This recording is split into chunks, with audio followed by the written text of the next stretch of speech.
नमस्कार दोस्तों, जनहित की बात में आप सभी का स्वागत है। मैं जितेंद्र शर्मा, आप देख रहे हैं इम्पैक्ट भारत टीवी। आइए शुरू करते हैं आज के बड़े मुद्दे पर बात।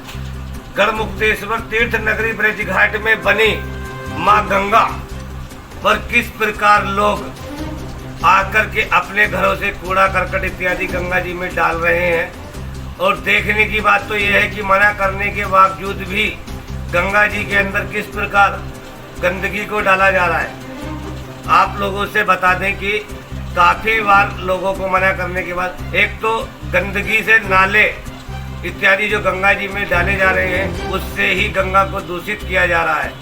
और अपने घरों से ला करके सामग्री इत्यादि हवन इत्यादि की जो राख होती है उसको गंगा जी में डाला जा रहा है, जिससे जीव जंतु रहने वाले गंगा के अंदर वो तड़प तड़प कर किस प्रकार मौत के हवाले हो रहे हैं। और जो गंगा जी में हम कचरा डालते हैं, अपने घर से कचरा ला करके डालते हैं, उस कचरे में कहीं ना कहीं सुई कांच इत्यादि आ जाता है, जो गंगा जी में डालने के बाद वो किसी अन्य व्यक्ति को स्नान करते समय पैर में लगने से बहुत पीड़ा होती है।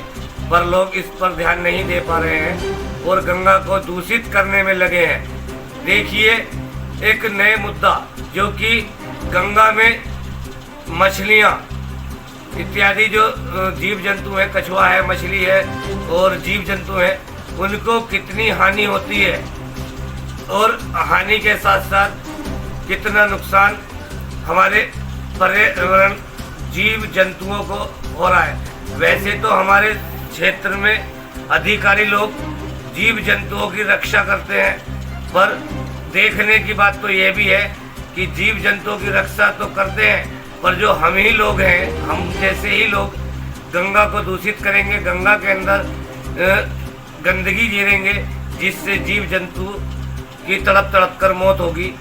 तो इससे ना तो जीव जंतु रहेंगे, ना ही हमारा गंगा का जल स्वच्छ रहेगा।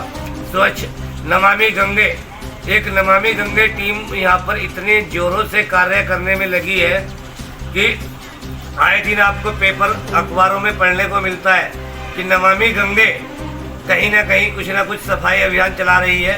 ऐसा ही मामला तीर्थ नगरी ब्रज घाट में भी देखने को मिलता है, पर ब्रज घाट के अंदर नमामि गंगे के सफाई कर्मी कहीं आपको देखने को नहीं मिलेंगे। कहाँ गए वो सफाई कर्मी, कहाँ गई वो नमामि गंगे? आप कहाँ से हैं?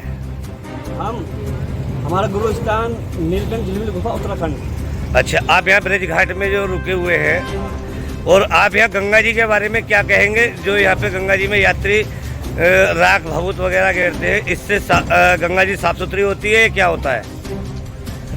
भभूति वगैरह तो ये साइड में गिरनी चाहिए, कट्टे वगैरह साइड में गिरनी चाहिए। अभी हम यहाँ पे स्नान करने के लिए आए हैं, अभी यहाँ पे सारा का सारा कचरा आ गया जी। अब बताओ यहाँ पे स्नान कैसे करेंगे, कैसे अपने क्या नाम धोने के लिए जल ले जाएंगे, कैसे मंदिर में बैठे हुए देवी देवताओं को स्नान कराएंगे? वैसे तो यहाँ कहते हैं कि नमामि गंगे की टीम भी लगी हुई है। आप कभी देखी आपने नमामि गंगे? कभी नहीं देखी है, लेकिन फिलहाल क्या नाम है, अभी 2-4 दिन से नहीं, कुछ दिनों से देखने को नहीं मिली है। ठीक, तो आप इसके लिए क्या कहेंगे? गंगा जी का जल इस समय साफ है या नहीं? ये कूड़ा कचरा खत्म हो जाए, अपने आप साफ हो जाएगी गंगा माई। तो माँ गंगा में हम सभी की आस्था है, लेकिन हम ही गंदगी कूड़ा कचरा डाल कर रहे हैं माँ गंगा को गंदा। एक तरफ जहाँ लोग माँ गंगा को भी मोक्षदायिनी, पाप नाशनी, जीवनदायिनी कहते हैं, वहीं दूसरी तरफ लोग गंदे नाले, शरीर से उतरे फटे पुराने कपड़े, मूर्ति विसर्जन कर गंगा को कर रहे हैं अपवित्र।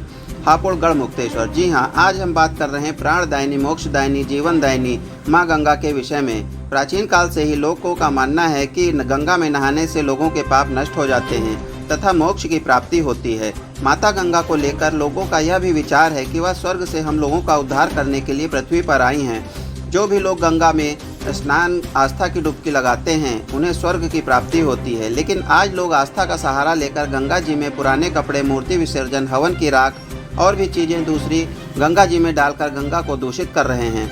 वहीं आज बहुत सारे नाले नालियाँ और गंगा जी में आकर गिर रहे हैं, जो गंगा जी को दूषित कर रहे हैं। जहां एक तरफ प्रशासन गंगा जी को हरिद्वार की तर्ज पर चमकाने की बात कर रहा है, वहीं पर गंदगी के मामले में एवं भिखारियों के द्वारा लूटपाट तथा मारपीट के लिए प्रशासन कुछ भी नहीं कर पा रहा है। आखिर गंगा को दूषित होने से प्रशासन क्यों नहीं बचा पा रहा है तथा गंगा जी में आस्था को लेकर आ रहे यात्रियों से हो रही छीना झपटी, मारपीट तथा लूटपाट के लिए सुरक्षा की व्यवस्था न होना सभी के लिए चिंता का विषय है। गंगोत्री से निकलता हुआ माता गंगा का चांदी की तरह चमकता हुआ जल गढ़गंगा ब्रज घाट आते आते मिट्टी के रंग जैसा क्यों लगने लगता है? आखिर इसके लिए जिम्मेदार कौन है? आनंद पांडे के साथ जितेंद्र शर्मा, ब्यूरो हापुड़ की रिपोर्ट, इम्पैक्ट भारत, दिल्ली।